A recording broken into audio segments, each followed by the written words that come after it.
What's up, guys? Happy Wednesday. Welcome back to the Finding Hope podcast. I'm your host, Kayla Bundy. Before we dive into this little episode, I want to stress there has been a new documentary released on Netflix. I'm not promoting this at all. This is just genuinely because I want you to see it. It's called Dancing for the Devil. And I know some of the people that are in it, and they're still in this. It's a cult. And I would just love if you watch it and raise awareness, educate yourself, see what's going on, and try to help and really pray for these kids. I posted a video exactly what to pray for over this situation, and it's on my social media. I can link the video, but it would mean the world if you guys would watch the film and please pray over those things for these kids suffering in it. If you are new to the podcast, welcome to this incredible community, all after growth and taking actionable steps while being rooted in hope for something better. So the whole premise of Finding Hope is that we are finding a better alternative to what we're currently going through, and we're rooted in a belief that there is something better, there is something greater, and we're going to figure out how we can walk in that fullness. Today, we are going to be talking about 3 reasons why you are stuck. And I think this is such a fun little topic because it can be easy to want to add all of these new things into your life and to add new habits, to add new routines, to try the latest health and wellness trend. But sometimes we really have to actually identify, well, wait, what things do we need to start taking away? Because sometimes adding things on makes it a little bit more overwhelming when we really need to address, well, what are the things currently in my life that aren't serving me, and why am I stuck? Even if I were to add all these new things, sometimes you still end up stuck. So we're going to do a little deep dive into the 3 reasons why you are stuck right now and how to have actionable steps to get you out of that place.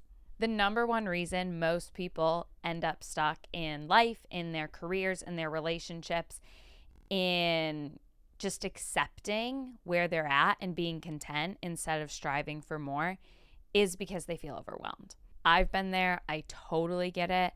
It's so valid. And when things get overwhelming, sometimes I just shut down. And instead of doing a few of those things, I end up doing none of the things I need to do. And I love in Matthew 11:28, it says, "Come to me, all you who labor and are heavy laden, and I will give you rest." And I know it's like, okay, I go to God when I'm overwhelmed and I'm just magically going to feel better.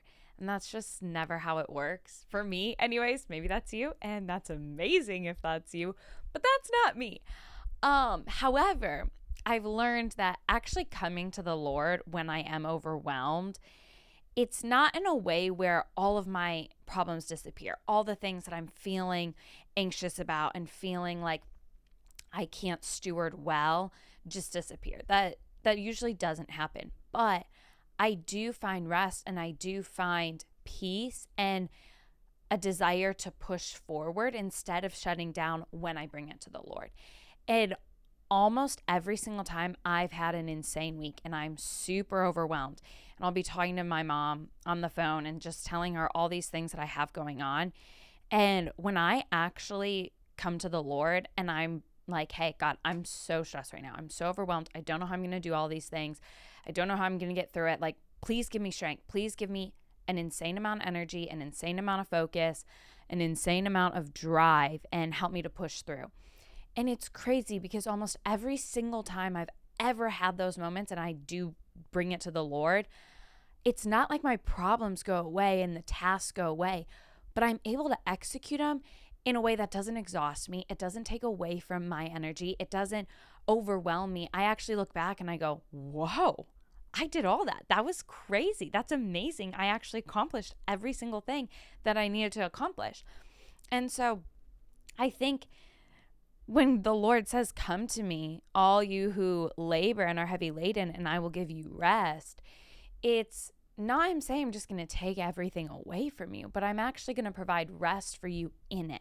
And you're going to be able to execute it in the ways you need to and have the resources, have the clarity, have the mental power and energy to execute whatever it is that's overwhelming you. An example of this is when Elijah is in despair and he is kind of running and he stops under this tree. And this is what he says, which I think is kind of funny because I know I can be so dramatic. And it's so funny when I look in the Bible and I see how dramatic they are as well sometimes. And so this is Elijah that it's talking about in 1 Kings. And it says, "But he himself went a day's journey into the wilderness and came and sat down under a broom tree. And he asked that he might die, saying, 'It is enough. Now, O Lord, take away my life, for I am no better than my fathers.' And he lay down and slept under a broom tree." And then jumping down, basically what ends up happening is an angel of the Lord appears to him, gives him food and drink. He goes back to sleep, wakes him up again, gives him more food and more things to drink. And then he ends up going on a 40-day journey just with that food and rest that he was supplied by from the angel. And I want to talk about this because I think it can be so, like, it's funny reading, like, okay, yeah, he's a little dramatic right now. But honestly, that can be so true. When we feel overwhelmed, I know a lot of times we just want to shut down and we're like, God, I'd rather just not have to do anything. It feels better and it seems like it's more peaceful to just not exist, to not have to deal with this, to not have to press on. And when we let the Lord give us rest and we let the Lord strengthen us, him in his own strength, he made it a day. He made it one day. And then he laid down and he said, I'm done. I can't do it. And then when the Lord strengthened him by 2 meals, essentially, he was able to continue 40 more days. And I think it's such a cool depiction of really when we let the Lord fill us and strengthen us, it will surpass any ounce of strength and motivation and determination that we could muster up in ourselves with our flesh. And so when you feel overwhelmed, it's so normal to be like, I'm done. I want to check out. But that is exactly where you can either stay stuck or you can be strengthened in a way that's supernatural to execute everything you have in front of you. The action step for this is to prioritize tasks and focus on one thing at a time. And practice calling out to the Lord and giving him your anxieties in your prayers. The last action step is to really take a Sabbath, take a rest day. I could do an entire episode on this, and I probably will at some point, but it is so vital and crucial to take a rest day. Have a Sabbath. And briefly, what I mean by that is have one day where you only pour into yourself. Whatever gives you rest, whatever fills your cup, you do that. If that's walking, go for a walk. If that's sitting and sleeping in a little later, sleep in a little later. It is where you let yourself just bask in God's presence and you let him fill you without exhausting yourself. I want you to ask yourself, what are the responsibilities in your life that are overwhelming you right now? And write them down. And then try to identify how you could prioritize the tasks to make it more manageable for yourself. The second reason why we can end up stuck or feeling stuck is a lack of direction and clarity. Christian or not Christian, I know I've been so stagnant at times because I'm waiting for an answer. I'm waiting for another person. I'm waiting for God to direct me.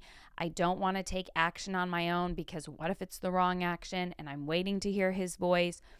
Or I get consumed with waiting for a job to contact me back, for a person to let me know their schedule to see if I can line it up well. And I want to emphasize, every single time I end up getting a little frustrated because I don't do what I wanted to do, it's always because I'm waiting for somebody else to give me that green light.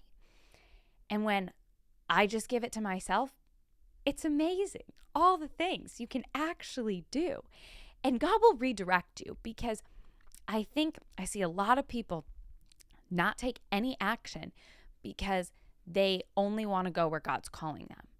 But sometimes if you don't hear God's voice and he doesn't give you a clear direction, he's probably giving you freedom to choose. And when you start taking action, he'll guide those steps. When he called his people to different lands, to different places, on different journeys, he didn't always say, you're going to go here, here, here, and here. He would say, I'm leading you to a land. And they would get up and go. And that was it. And they took the path they wanted to take. They went the direction they needed to go. And sometimes they would go, and then God would say, actually, we're not taking that route anymore. Turn around. We're going around this way. And if they never went in the first place, God could never even redirect. And so I think it's so vital to not get stuck in waiting for a green light. Proverbs 3:5-6 says, trust in the Lord with all your heart and do not lean on your own understanding. In all your ways, acknowledge him and he will make your path straight.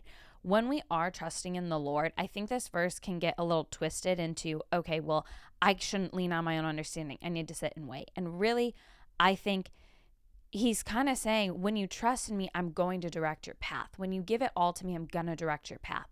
And when you have a heart that is seeking the Lord, trust knowing that, hey, you have the Holy Spirit in you, and just start taking action. You'll feel where you shouldn't go and where you should.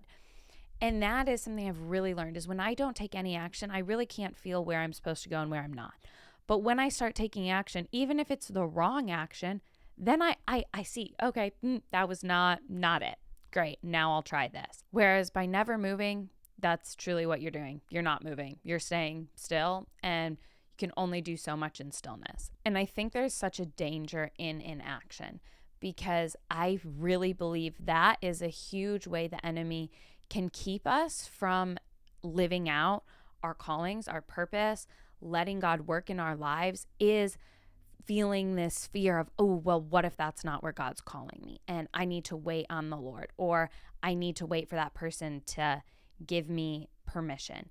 And I think it's just so dangerous. And it's so funny. I was at this event, this fitness event, like a month ago now, and I was talking to a friend, and I had recently met him, and we're talking, and I was telling him all of my plans for this year. And I guess I haven't really said anything to you guys, but I'm basically planning on traveling a lot this year, in summary. And they're places I've wanted to go the last, 5 or 6 years of my life. And he said to me, he's like, why are you going by yourself, or do you have people going with? And I'm like, no, I'm basically going by myself. And he was like, why don't you just get a friend to go with you? And I said, because I've wanted to go for 5 years, and I've waited on friends to go with me for 5 years. So at this point, I'm just going. And he was like, that makes so much sense. And I told him, I said, in every single thing I've done in my life, when I wait for other people, when it comes to work, when it comes to traveling, when it comes to fun, when it comes to anything I want to do, when I'm waiting for other people to join me in that, I'm never done waiting. I'm always waiting. And so I was like, I've really learned over the last few years, if I want to do something and if I want things to happen, I just need to do it. And I'll meet the people on the way. The people will come to me on the way. But if I'm always waiting for them to come to me before I make that first step, I'm never going to take that first step. Whereas once I start taking the steps, God continues to provide each one in front of the other. So I encourage you to take small steps that require action. Also, while you're waiting, an action step is to start growing your mind. Any single time I've been in a waiting season, this happened a few years ago, I felt really stuck, and I felt like I had all this motivation. I had all of these dreams. I just did not know how to get anywhere I wanted to go. And I felt like I was doing everything I could. And I didn't have any clarity, and I didn't have clear direction at that time. And so what I did is I just tried so many new things. I started reading books I've never been interested in. I started listening to podcasts I never was listening to. I started doing random fitness challenges. I started doing all of these new things for me that pushed me out of my comfort zone, that was unfamiliar. And when my mind started hearing and learning new things, then I ended up getting so much direction without even seeking it. And it was in places that didn't necessarily have anything to do with the direction I was seeking, but just putting myself in new environments and jumping into these challenges and seeing these challenges through, it changed my perspective drastically and gave me so many new ways of looking at things and seeing things. And it really provided that clarity I needed to get me where I wanted to go. And before, there was such a gap of this is where I want to go, but this is where I am. I don't know how to get there. And sometimes getting there might be taking all these detours, but these detours are actually leading you there. And a detour is better than no route at all. The third reason why people get stuck and why you might be stuck is procrastination. I heard somebody say this on a podcast recently, and it really stood out to me. He said, procrastination would not be a problem if procrastination was, I'm going to do that in 5 minutes, and you do it in 5 minutes. He said, the reason procrastination is such a problem is because you actually never do it. If you genuinely did just procrastinate that 5 minutes, that would be totally fine. But when procrastination turns into tomorrow, 2 weeks from now, a week from now, and that timeline just keeps getting pushed and pushed and pushed, that leads to feeling overwhelmed, that leads to a lack of direction, and then it comes back down to procrastination. And so when you feel tempted to procrastinate something, I really want to challenge you to just sit down and do it right there and then. And this is so me preaching to myself because I do procrastinate. I know I do. And especially those of you who have ever tried to contact me when it comes to texts, calls, messages, anything, does not matter the relationship I have to you. You could be my family, my best friend, anyone. I really procrastinate in my responses. I can get a message and I'm overwhelmed and I'm doing all these things. And I tell myself, I'm going to get to that later. I'll respond tonight. I'll respond in 10 minutes. And I never end up responding. And then months will go by. And I'm like, hey, sorry, just now seeing this. And it's not true. It's because I totally procrastinated. And then it went on so long that I felt like I couldn't say anything and I couldn't do anything. So this is so me preaching to myself. I'm not attacking anybody out there. I know that this is also what I need to hear. So let's not let procrastination get us to the point where we don't take any action and we keep prolonging the actions that need to be taken. Jonah is such a good example of what procrastination can look like and the dangers of it. He did not want to do what God had called him to do, and he really tried to procrastinate his way out of it. And if you know the story, you know he ends up getting swallowed by a whale, and he's in the whale's belly for a few days while he's kind of wrestling, okay, I need to actually take action in this. And thankfully, we don't live in a time right now where we get swallowed up by a whale when we procrastinate. But that doesn't mean that the consequences aren't as severe. And a lot of times in my procrastination, I experience those consequences. I experience a lack of getting where I want to go. I experience losing relationships. I experience missed opportunities. I experience making my situation worse. There's so many things that come along when I procrastinate that not only keep me from my goals or keep me from improving that relationship and the things that I want to actually do, but procrastination adds so many other things to your life that never needed to be there. And when he got swallowed by a whale, that was something in his life he never needed to go through, but his procrastination led him to that. And when I procrastinate, there are things I never needed to go through. And when I procrastinate in making life changes in my nutrition, in my diet, when I had done that, I added so much acne, so many sicknesses, so much fatigue, so much inflammation, so many injuries to myself. And when I finally actually stepped into making that dietary change, I experienced an insane amount of benefits. And that's just an example, but there's so many things in my life where when I have procrastinated, and even in healing through traumas or even addressing my mental health, I experienced so much more hurt in relationships. I experienced a way worse relationship with my family. I had so much anger. I had so many things that I never needed to have because I was procrastinating my healing process. And I didn't even know I had anything to heal from. And so I really want us to not procrastinate, because procrastination doesn't just keep us stuck, but it actually adds things to our life that we never need to go through and we don't need to experience. In Matthew 25, it talks about the talents and how the master gave 3 of his servants a different amount of talents, and how how 2 of them multiplied these talents and 1 of them buried it in the ground. And when he returned, the one who buried it in the ground never needed to experience getting cast out, getting everything taken away from him. That was something he never was planning on ever going through. Yet because of his procrastination, he had everything stripped from him. Whereas the ones that didn't procrastinate, that took action, some took action better than the others, but they both took action. They reaped so many benefits. And so when we procrastinate, we actually strip ourselves of so many blessings. Action steps for breaking out of procrastination is, I want you to break your task down into smaller, more manageable steps. Set specific time-bound goals and deadlines, and hold yourself accountable by sharing these things with other people.